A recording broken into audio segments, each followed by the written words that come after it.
Rev up your engines!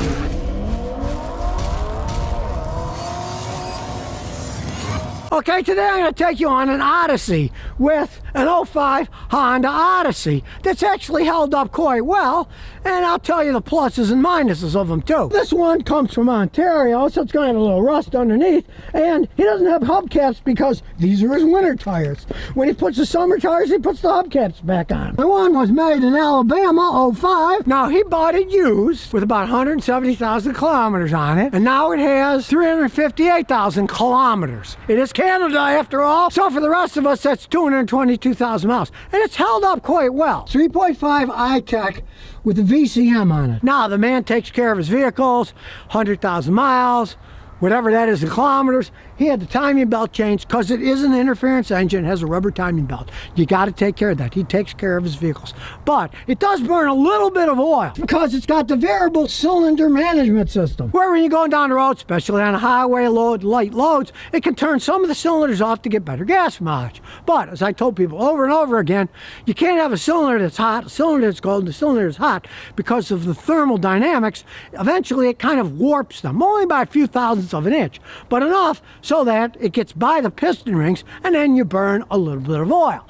Now, you can disconnect it. There's many ways you can disconnect it. I have a lot of people that did it. Unfortunately, he's got all these mileage on it, so it's already worn. So it's too late to disconnect it, right? And of course, if you do disconnect it, realize this. You're going to get anywhere from 3 to 5 miles a gallon worse gas mileage. And a lot of people don't like that. They would rather just add oil instead. So that's your choice. But they're good engines. They don't have a problem with blowing up or anything. Be a conservative driver because it's still got the original transmission in it. And that's something you got to really check on a Honda Odyssey van because they're notorious for eating up transmissions. Honda just had a lot of problems with transmissions, which is one general reason I tell people I don't advise buying one, because they have transmission problems. Now, the brand new ones don't, and this particular one, no one knows why, but it's still running on the original one. We're going to check it with the computer, see if there's any weird codes or anything on it, but it's still going pretty strong.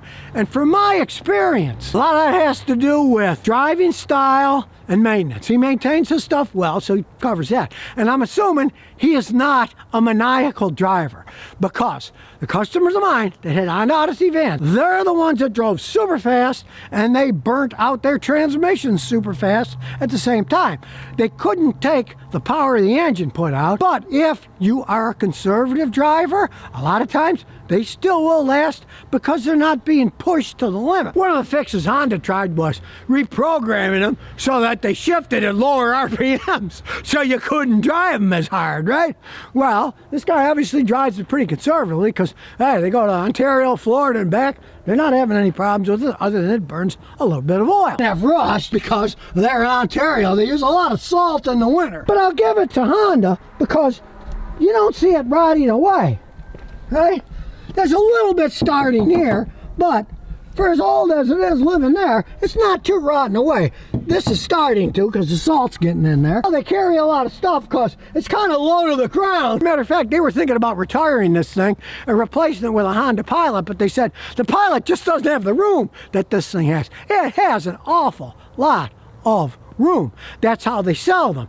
Now, the Toyota Siennas also have a lot more room, and they sell a lot more Siennas than they do Odysseys now. It used to be the other way around, but people have realized that the Siennas tend to last longer, and so people that really want to have a family van to last a really long time, they went to the Siennas.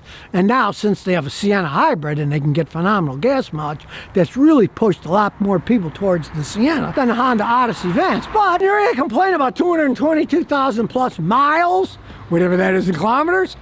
You can't really complain about that. So let's get my giant scan tool and we'll see what kind of shape the rest of it's in. So we'll do auto VIN. There we go.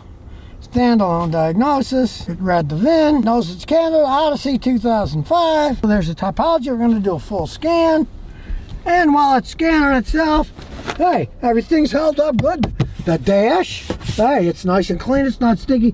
Yeah, there's a little crack in the windshield, but hey, there's rocks out there. Still got the sunroof up here. I don't know what good a sunroof is in a minivan. All the automatic doors on it that work. And as I said while we're waiting, it's got 358,862 kilometers on it.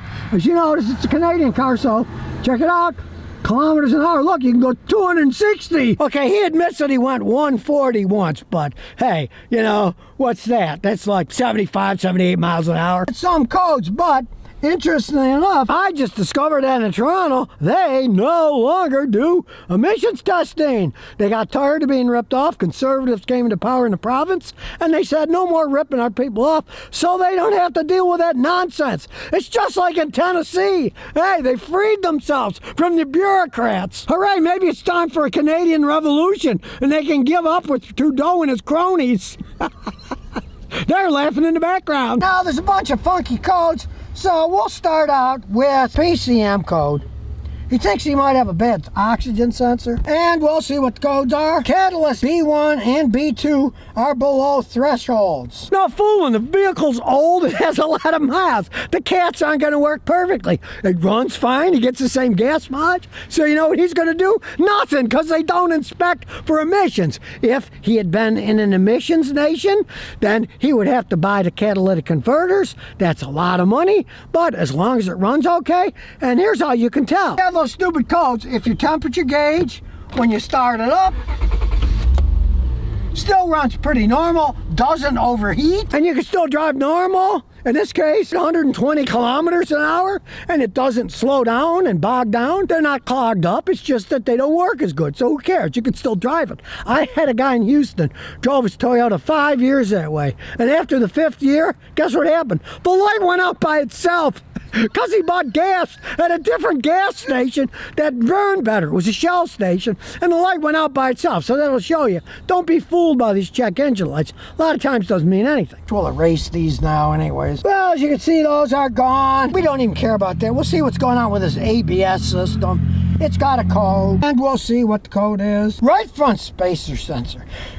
Left front spacer. All the speed sensors are broken. So we really don't care. We'll erase that too. If you think all these systems are going to last in the Canadian winter with salt on the road, you're insane. You'd have to replace the bearings, the sensors.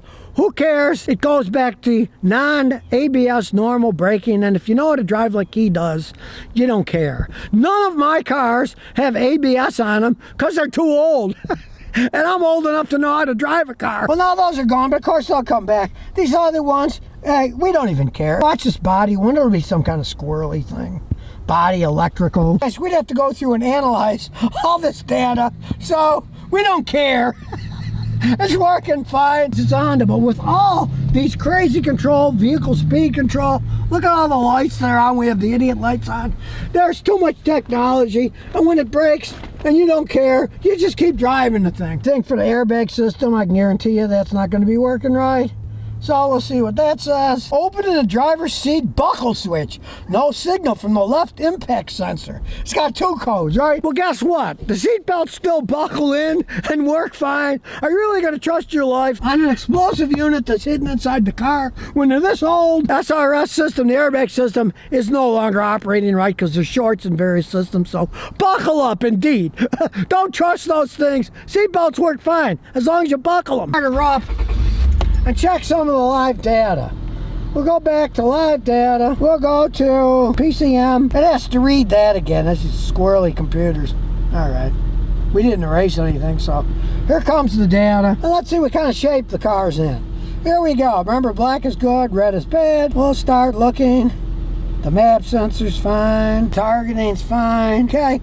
And we have the air fuel sensor. It's doing good. Look, the fuel trim is only 1.17, so it's almost 99% perfect. Hey, you get to lose 1% or so when it gets this old. Again, 1.08 short-term fuel trim on the other side, just about the same. Injector millisecond firing is pretty good. 6 cylinders, and there are 0 misfires. There it is, 0, 0, 0, 0. 1, 2, 3, 4, 5, 6, and they're all zeros. So, hey, it's got a lot of miles on it, and yeah, some of the things don't work. The airbag system, hey, the ABS system, you don't expect those things to last, especially in an area like Ontario, where they use a lot of salt on the roads in the winter. They live in Hamilton, and it will eat up all the sensors for all those systems. It's still a totally reliable vehicle. And yeah, the hubcaps are gone for the winter. They put them back on in the summer. it's sunk down a little bit, you know, has a few dings here and there, but it still gets them from Hamilton to Florida and back. Hey, it's still a pretty reliable vehicle because it has the engine that didn't have problem, and for some reason, this guy got lucky with a good transmission and he doesn't beat it. Right? I can guarantee you, if he gave me this van in a month, I could probably destroy the transmission by driving it too fast like a lunatic. But if you baby them, they can last. And hey, he's definitely getting his money's worth. He bought it used. It's still going strong. And one day, of course, it will rust away being in Ontario, and he'll have to get rid of it. But for the time being, it's still a good car for driving around it. But if you're going to buy a used one, you got to make sure you get a guy like me to test the engine. If it had been the bad engine with a problem in the cam, it would have misfires, but it doesn't have any. And if it had a bad transmission, it would have had transmission codes that I could easily tell you what's going on, but it doesn't have either. So you check it out with a guy like me and you're buying it. If you can get one cheap enough, it could be a good knock-around van. So if you never want to miss another one of my new car repair videos, remember to ring that bell.